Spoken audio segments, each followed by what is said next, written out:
Olá, meu amigo, minha amiga, paz do Senhor Jesus. Que bom poder estarmos juntos aqui no nosso encontro diário com a Palavra de Deus. Desde já quero agradecer a você que é inscrito no nosso canal, você que ainda não é. Seja bem-vindo, que Deus te abençoe poderosamente. Quero te convidar a se inscrever no nosso canal. Deixe aí o seu like, o seu comentário, compartilhe também esse vídeo, né? Será muito importante para a gente. E vai ser bom poder estarmos juntos nessa caminhada. Estamos aí tratando as principais verdades centrais da fé cristã, baseadas na palavra do Senhor. Eu tenho certeza que serão momentos aí extraordinários, onde nós estaremos aí mergulhados na palavra de Deus e aprendendo mais com o Senhor da palavra, o Espírito de Deus nos auxiliando, nos ajudando. Eu tenho certeza que será eficaz e relevante na minha e na sua vida, em nome de Jesus. Deus te abençoe poderosamente. Hoje, o nosso encontro de hoje, nós vamos falar sobre a autoridade das Escrituras. Eu sou o pastor Richard, seja muito bem-vindo. Esse é o meu, o seu, o nosso canal. Vamos então, em nome de Jesus, Deus abençoe a sua casa, a sua família, poderosamente. Desde já te convido a pegar a sua Bíblia, um papel e caneta, fazer algumas anotações, algumas observações, e os comentários estão aí. Fique à vontade, viu? Em nome de Jesus, estamos juntos para crescer na graça e no conhecimento de nosso Senhor e Salvador Jesus Cristo. Deus te abençoe. Vamos então começar nosso estudo de hoje, em nome de Jesus. Amém? Glória a Deus. Nosso esboço didático que nós temos é um resumo, né? Estudo bíblico, a visão de Jesus sobre a autoridade da Bíblia. Terceiro, as principais afirmações, sempre claro com apoio bíblico. Nós vamos ver aí a autoridade das Escrituras como consequência de sua inspiração, a autoridade intrínseca das Escrituras, né? As solas Escrituras e detratores da autoridade bíblica. Tópico 4, nós vamos ver os principais erros a serem evitados. Primeiro erro, a rejeição da inspiração das Escrituras, levando aí à negação da autoridade bíblica intrínseca. O desprezo ou a negação do princípio, sola Escritura.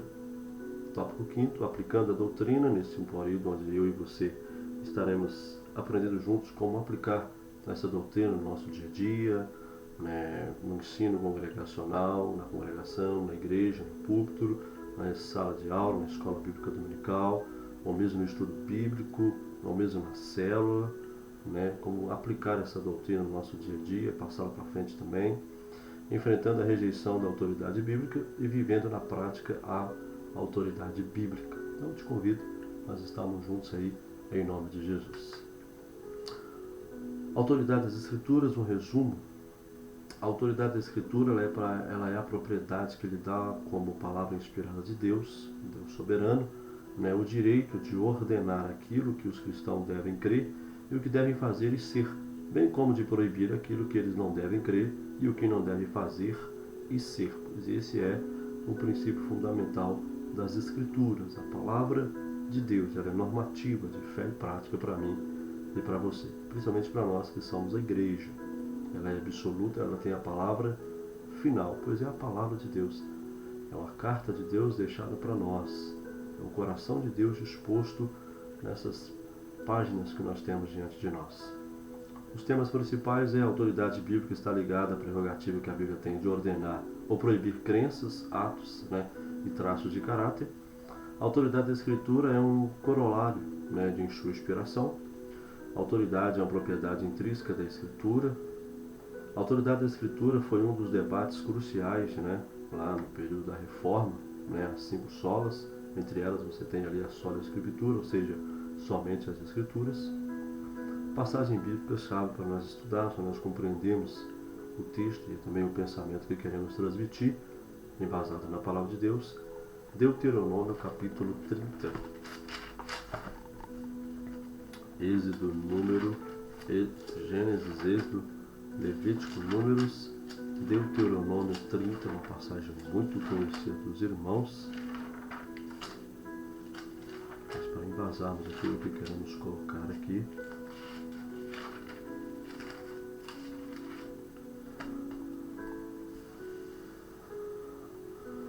Deuteronômio 30, versos 15 a 18, diz assim: Vês aqui Hoje eu tenho proposto a vida e o bem, a morte e o mal. Porquanto te ordeno hoje que ames o Senhor, teu Deus, que andes nos seus caminhos e que guardes os seus mandamentos, os seus estatutos, os seus juízos, para que vivas e te multipliques. E o Senhor, teu Deus, te abençoe na terra, a qual passas a possuir. Porém, se o teu coração se desviar, e não quiseres dar ouvidos, e fores seduzido para te inclinares a outros deuses e os servires, então eu te denuncio, hoje que certamente perecerás. Não prolongarás os dias na terra que vais, passando o Jordão, para que entrando nela a possuas. Tema forte, né? Mateus, capítulo 5, versículos 17 e 18. Mateus 5, 17 e 18. Não cuideis que vim destruir a lei e os profetas. Aqui é Jesus falando, né? Não vim abrogá-la, mas cumprir. Porque em verdade vos digo que até os céus e a terra passem, nenhum jota ou tio se omitirá da lei, sem que tudo seja cumprido. Primeira carta de Paulo aos Coríntios. Primeira carta de Paulo aos Coríntios, capítulo 2. Primeira carta de Paulo aos Coríntios, capítulo 2, versos 10 a 3, versículo 10 a 3. Segunda carta de Paulo aos Coríntios, capítulo 2, versículos 10 a 13, diz assim: Mas Deus nos revelou pelo seu Espírito, porque o Espírito penetra todas as coisas, ainda as profundezas de Deus. É isso que você tem nas mãos, as profundezas de Deus. Porque qual dos homens sabe a coisa dos homens, senão o Espírito do homem que nele está? Assim também ninguém sabe as coisas de Deus, senão o Espírito de Deus. Mas nós não recebemos o Espírito do mundo, mas o Espírito que provém de Deus, para que pudéssemos conhecer o que nos é dado gratuitamente por Deus. As quais também falamos, não com palavras de sabedoria humana, mas com o que o Espírito Santo nos ensina, comparando as coisas espirituais com as espirituais. Vai comigo no capítulo 14, no versículo 37. Capítulo 14, versículo 37. Se alguém cuida ser profeta ou espiritual, reconheça que as coisas que vos escrevo são mandamentos do Senhor. Olha para você ver. Primeira carta de Paulo aos Tessalonicenses. Colossenses, Tessalonicenses 2,13.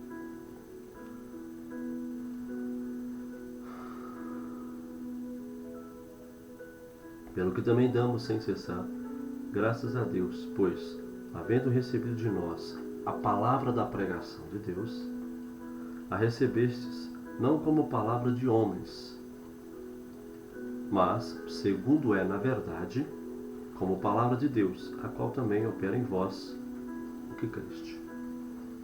Vai comigo também, 4:2. Porque vós bem sabeis que mandamento vos temos dado pelo Senhor Jesus. Palavra de Deus. Segunda de Pedro. Então vamos primeiro em 2 Tessalonicenses 2,15. Então, irmãos, estáis firmes e retendes as tradições que vos foram ensinadas, seja por palavra, seja por epístola, nós. Olha a exortação de Paulo aí, não é?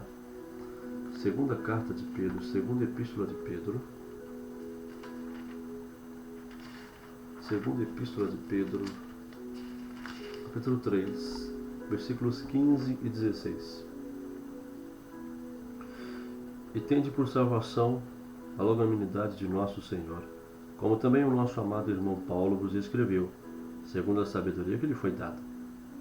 Falando disso, como em todas as suas epístolas, entre as quais há pontos difíceis de entender, que os indoutos e inconstantes torcem igualmente as outras escrituras para a sua própria perdição. Olha o perigo de distorcermos a palavra de Deus, de pregarmos de maneira errada, descuidada, não é? Perigo muito grande. Depois de termos embasado a palavra de Deus, vamos continuar. Entendendo a doutrina. A autoridade da Escritura é a propriedade que lhe dá a prerrogativa de ordenar aquilo que o povo de Deus deve o quê? Crer, fazer e ser. Bem como proibir aquilo que ele não deve crer, fazer ou ser. Não é? Ela é um subconjunto da autoridade divina em geral. Né? O direito que Deus tem de estabelecer leis, dar ordens, exigir obediência, né? Determinar crenças e outras coisas más dentro da palavra de Deus. A Escritura revela a verdade sobre Deus e seus caminhos. Por ter autoridade, a Escritura exige que os cristãos creiam na sã doutrina e que não acreditem nas falsas doutrinas que hoje estão em vogas em todos os lugares, inclusive nos nossos púlpitos, nos nossos seminários teológicos, em muitas escolas bíblicas dominicais. Além disso, a Escritura estabelece as leis, exigências morais de Deus, porque Deus é santo, por isso ele cobra santidade. Também em função de sua autoridade, a Escritura exige que o povo de Deus obedeça aos seus mandamentos e os proíbe de desobedecê-los, porque é prejudicial para nós, e Deus sabe disso. A Escritura também estabelece outras proibições. Em função de sua autoridade, proíbe aos cristãos as atitudes pecaminosas e as más ações. E finalmente revela o que significa ser um portador da imagem de Deus, salvo por sua graça. Por sua autoridade, a Escritura exige que o povo de Deus reflita a imagem divina em sua humanidade redimida. Não é? Dá para você ver. A autoridade bíblica é um corolário, né, de sua inspiração. Como autor da Escritura é Deus, ela tem autoridade divina.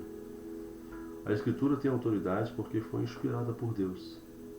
Essa afirmação é diferente de muitas concepções contemporâneas da autoridade da Escritura. Primeiro, a autoridade da Escritura ela é funcional.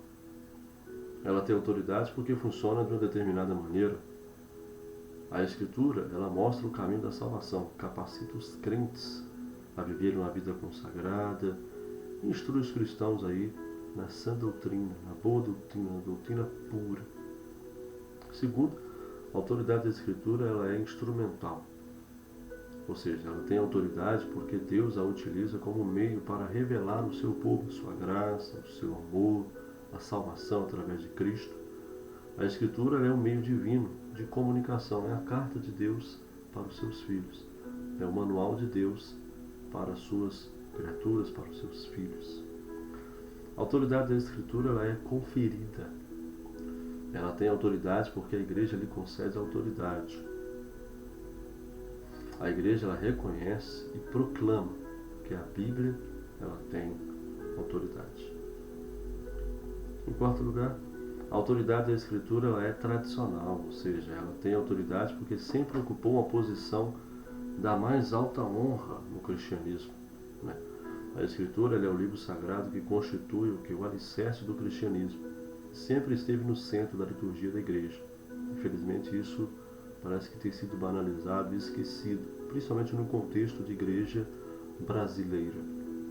Infelizmente, hoje em dia, a palavra não tem tido mais a sua primazia, a supremacia em cima dos altares dos púlpitos. Hoje você vê muitas meninices, chocarrices, muitas coisas estranhas, esquisitas, assumindo o lugar das Escrituras. Muitas vezes até mesmo o período de louvor tem assumido aí, né? Um grande período do culto em detrimento da palavra. Mas eu louvo a Deus que eu e você estamos aqui para restabelecer as Escrituras no seu devido lugar como autoridade de Deus. Em certo sentido, essas concepções têm um fundo de verdade, Ou seja, a autoridade bíblica é funcional, instrumental, conferida e tradicional. Contudo, tanto individualmente quanto em conjunto, essas ideias são incompletas. A autoridade bíblica é, antes de mais nada, uma questão ontológica, ou seja, ela diz a respeito à própria natureza da Escritura. Deus mantém a relação mais próxima possível com a sua palavra. Consequentemente, obedecer à palavra de Deus é obedecer ao próprio Deus. Desobedecer à palavra de Deus, claro, é desobedecer ao próprio Deus. Confiar na palavra de Deus é confiar no próprio Deus.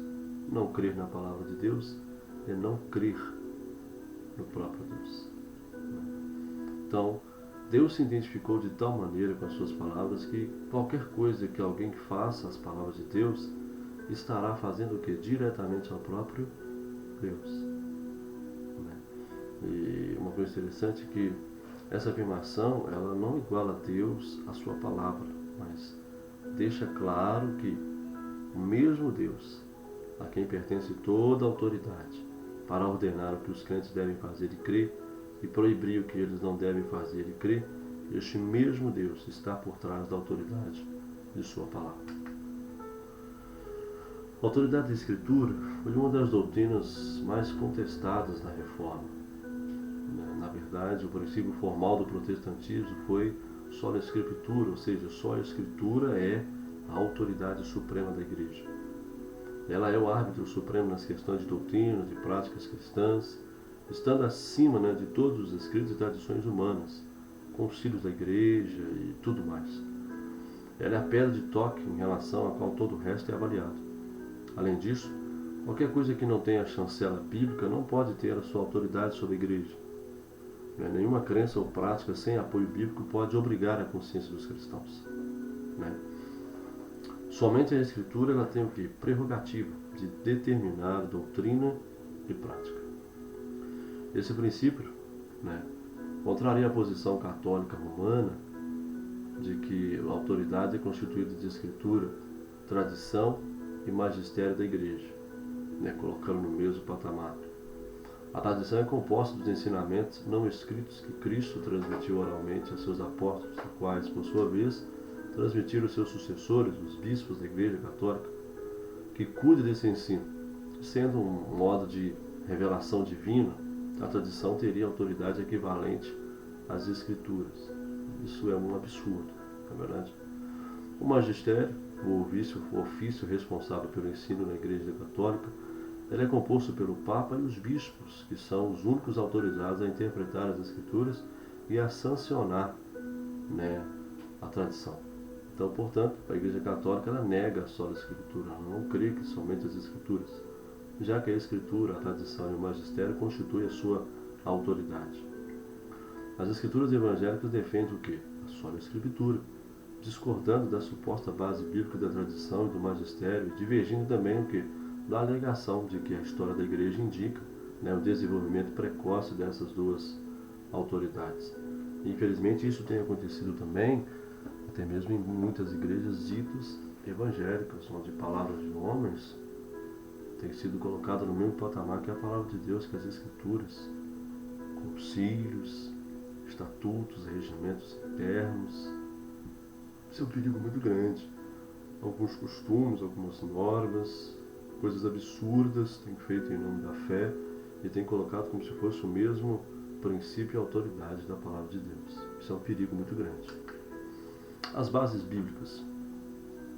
Ao dar os toques finais em seu texto da palavra de Deus, Moisés ele ressalta a autoridade bíblica dizendo que, nós lemos isso lá em Deuteronômio, que se obedeceres aos mandamentos do Senhor teu Deus.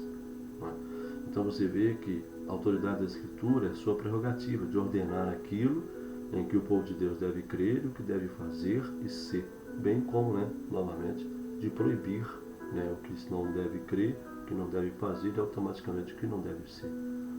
Essa autoridade é inerente à própria Escritura, não é uma mera autoridade funcional, instrumental, conferida e tradicional. Isso se deve ser o fato de que a Trindade ela está no cerne da revelação divina. Então aqui entra o que? 4 pontos são muito importantes aqui. Primeiro, Jesus afirmou que nada fazia em sua própria autoridade. Como corolário, ele negou que proferisse suas próprias palavras, segundo a sua autoridade. Ele sempre confirmava a palavra como palavra de Deus, tanto os profetas como a lei de Moisés. Segundo, Jesus afirmou que o Pai estava nele e fazia sua obra. E, em consonância, Jesus enfatizou que suas palavras não eram suas, mas palavras vindas do Pai, daquele que o enviou. Então, ou seja, as palavras de autoridade que Jesus dizia eram as palavras de autoridade de quem? Do Pai.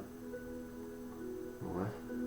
E sobre o que estava por vir, Jesus afirmou que o Espírito Santo não falará em sua própria autoridade, mas dirá tudo o que tiver ouvido. Que coisa interessante.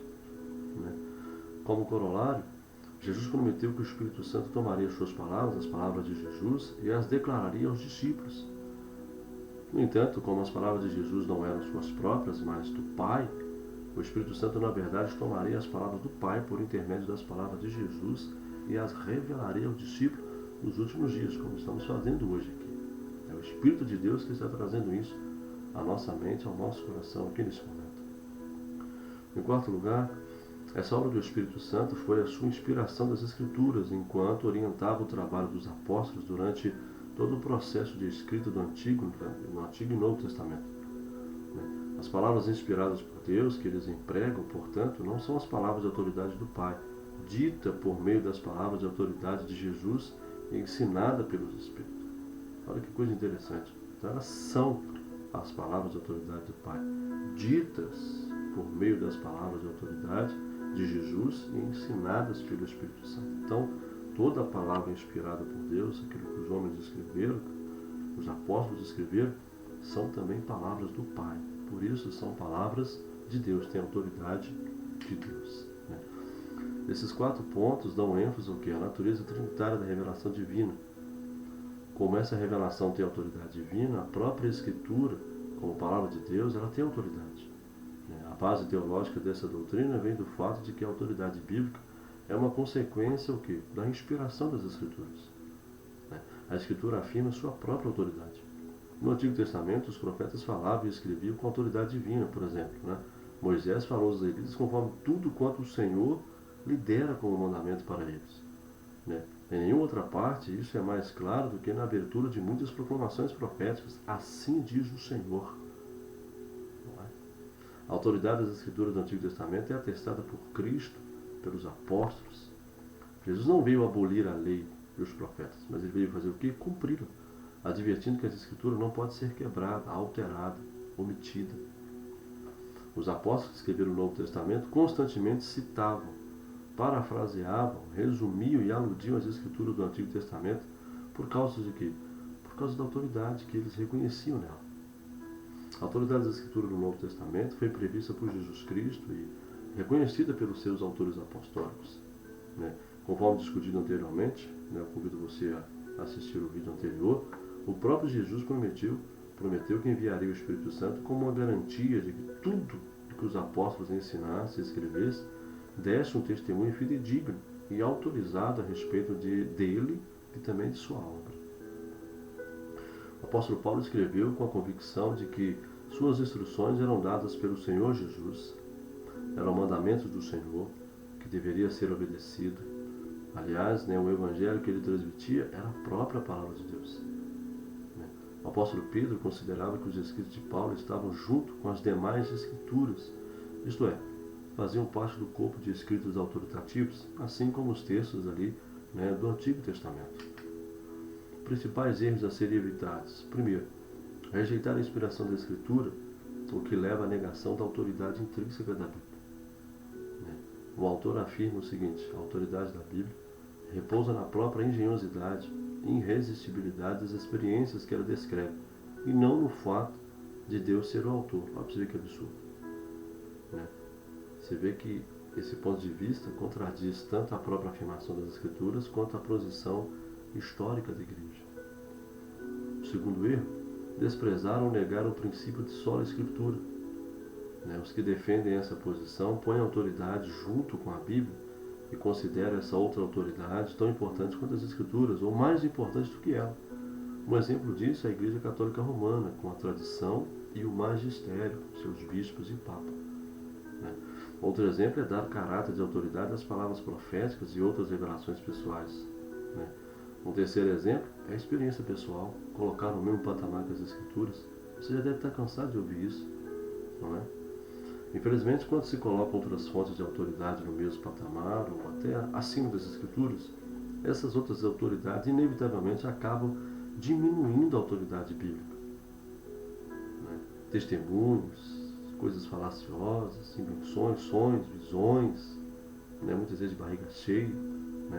Todas as estruturas como múltiplas autoridades são o quê? Inerentemente instáveis. Mas a palavra de Deus permanece fiel. E como aplicar a doutrina? Como é que eu posso aplicar isso no meu dia a dia, na sala de aula? Como é que eu posso ensinar e pregar isso à igreja, à congregação, no seminário? Em uma época em que nós vivemos uma sociedade que cada vez mais rejeita a autoridade, nós vivemos uma sociedade pluralista, uma sociedade onde tudo hoje é relativo, não é? A igreja não pode mais presumir que incrédulos e até alguns crentes respeitarão as Escrituras. Não é? Também não se deve pressupor que, uma vez apresentadas evidências que comprovam a autoridade bíblica, as pessoas responderão com respeito ao reconhecimento. Talvez eu estou falando com pessoas que não aceitam o que eu estou falando porque não têm a Bíblia como autoridade. Autoridade para mandar, para delinear, para conduzir, para dar um direcionamento. Porque, apesar de contas, eu mando em mim mesmo, eu me supro, sou o meu provedor. Eu não preciso de um livro me dizendo o que eu posso fazer ou o que eu não posso fazer. Não quero também um pastor, um líder religioso me dizendo como eu devo agir, como não devo agir. Ainda mais embasado em um livro que ninguém sabe quem foi que escreveu. Muitas vezes alguns acreditam que tem erros, não é? Então, para você ver que situação, não é? E essa realidade ressalta a importância da doutrina da autoridade. E nessa situação é imperioso que a igreja demonstre na sua prática crer na autoridade bíblica. Não basta simplesmente afirmar a crença na autoridade das Escrituras. Precisa crer, precisa colocar em prática no dia a dia da igreja, local, da comunidade. Não é? Devemos também demonstrar essa crença submetendo-nos pessoalmente e com alegria à palavra de Deus. Ter prazer na palavra de Deus. Seja em nossa família, no culto doméstico, seja no nosso trabalho, naquele momento devocional, seja entre nossos amigos e vizinhos, evangelizando, conversando a respeito dos assuntos que acontecem e levando para a palavra, dando luz por meio da palavra, trazendo paz por meio da palavra, dando direcionamento por meio da palavra, não é? Nós como igreja devemos o quê? Demonstrar obediência alegre, viver ali a nossa profissão de quê? De evangelho, de palavra de Deus que transforma o quê? Sua adoração, a nossa adoração, não é? Seus relacionamentos, sua disciplina, seu cuidado, a sua misericórdia, a sua missão, dentro da palavra de Deus, porque é ela que nos ensina essas coisas, que nos orienta a sermos assim, a sermos misericordiosos, a aceitarmos a missão, a cuidarmos uns dos outros, não é? É muito comum ouvir a acusação terrível de que a igreja ela é hipócrita, ou seja, ela diz acreditar em uma coisa, mas age de forma contrária à sua crença. Muitas vezes há um abismo entre aquilo que nós falamos, professamos e aquilo que nós fazemos no nosso dia a dia. Infelizmente, você vê que o índice de desigrejados hoje no mundo é assustador e tem aumentado cada vez mais, não é? Embora a submissão concreta à autoridade bíblica não seja a única resposta para essa acusação, já será um longo caminho para o quê? Para a resolução do problema. Não é verdade? Ensinando a doutrina. Um bom ponto de partida é um estudo sobre a visão de Jesus acerca da Escritura. O objetivo é o quê? Familiarizar os participantes na sala de aula, mesmo no seminário, durante um estudo bíblico, no culto, no púlpito, ou na roda de amigos, você ali, familiarizar os participantes com o quê? Com passagens que falem sobre a autoridade da Escritura, ajudá-los ali, no momento ali, a descobrir o alto conceito que Jesus tinha a respeito da autoridade bíblica. Entre os exemplos de passagens que devem ser estudados estão ali o apelo de Jesus à Escritura para defender a sua alegação de divindade, a sua a sua repreensão. Não leste, nunca leste, a sua citação da Escritura quando ele foi tentado por Satanás. Mostra aos alunos que Jesus acreditava que a palavra de Deus ela tinha total autoridade. E esforça-se para mostrar íntima conexão entre Deus e a sua palavra. A autoridade da Escritura não é nenhum poder mítico que emana de suas páginas. Em vez disso, o seu autor divino investiu o quê? De autoridade divina. Não é? Então, assegure-se de que os participantes, aqueles que estiverem com você, entendam que quando eles leem, estudam, memorizam as Escrituras e meditam nela, estão lidando com o próprio Deus e a sua autoridade. Uma vez que a sola escritura ela é um dos pilares do protestantismo, do evangelicalismo, você precisará entender o debate em torno desse tema, mostrando de que forma são apresentados os desafios da autoridade bíblica. Envolva ali todo mundo, os participantes da discussão desses fatos, nesses desafios, os que mencionam e outros com profecias, experiências pessoais, e ajudando-os a enxergar quão perigoso é colocar outras instâncias de autoridade ao lado ou acima da autoridade bíblica. Que Deus abençoe você. Até o nosso próximo encontro. Querendo Deus, em nome de Jesus.